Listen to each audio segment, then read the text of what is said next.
What happens when political debate shifts from politics to survival? What happens when land, wealth, and opportunity become the center of a nation's future? This is the story of Julius Malema and the growing debate around land, economic inclusion, and power in South Africa. South Africa is one of the most unequal societies in the world.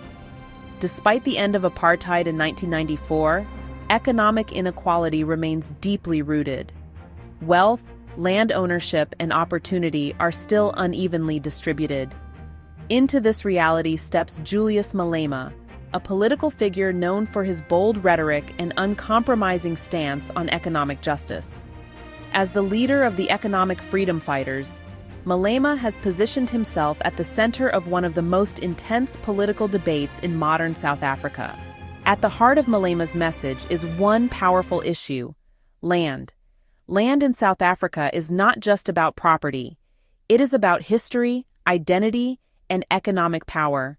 Large portions of land remain owned by white South Africans, a legacy of colonialism and apartheid. To understand land ownership in South Africa today, we have to go back in history. During colonial rule, first by the Dutch and later the British, large areas of land were taken from African communities and placed under white control. This inequality was later enforced under apartheid, a system of racial segregation that lasted from 1948 to 1994. Under apartheid laws, Black South Africans were forcibly removed from their land and restricted to designated areas, often with poor resources and limited economic opportunities. By the time apartheid ended, the majority of the country's land was still owned by a small white minority, even though they made up a much smaller percentage of the population. Today, South Africa continues to grapple with this legacy, as land reform remains one of the most complex and debated issues in the country.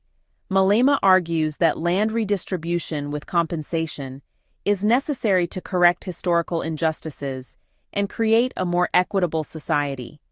This idea echoes themes explored in works like How Europe Underdeveloped Africa, which highlights how historical systems of exploitation continue to shape modern economies. For Malema and his supporters, land reform is not just policy, it is justice. Beyond land, the conversation expands into economic inclusion. Who owns the economy? Who benefits from growth, and who remains excluded? Malema's policies often call for nationalization of key industries, redistribution of wealth, and increased state involvement in the economy.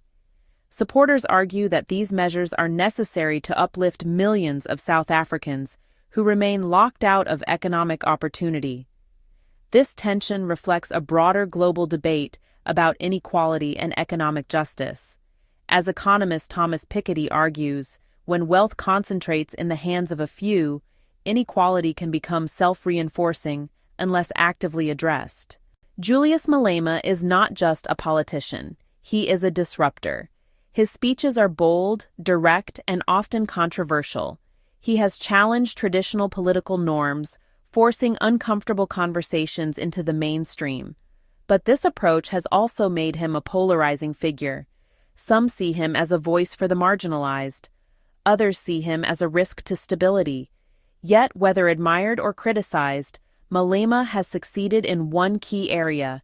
He has made economic justice impossible to ignore. South Africa now stands at a crossroads.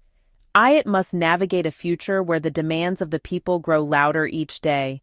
Malema's rise reflects a deeper shift, a population increasingly unwilling to accept inequality as normal.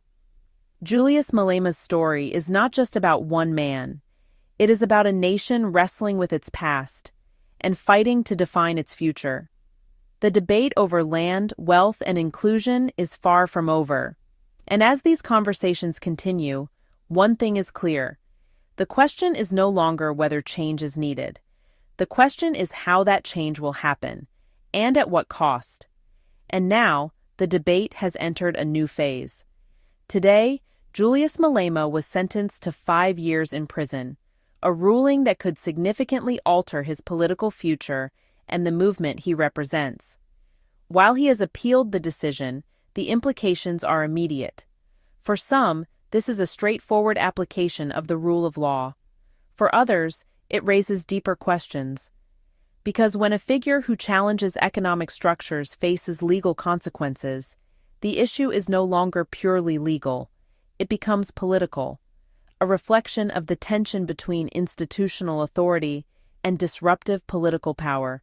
And perhaps that is the real story here, because South Africa's struggle has never been only about politics. It has always been about power, about land, about access, about who gets to participate fully in the promise of freedom. South Africa's story reminds us that freedom is not just political, it is economic, it is social, it is lived every day. And until opportunity is shared by all, the conversation will not end. If this made you think, share it with someone who needs to see it. And subscribe for more stories that explore power, change, and the future of our world. Because this is not just politics. This is the fight for the future.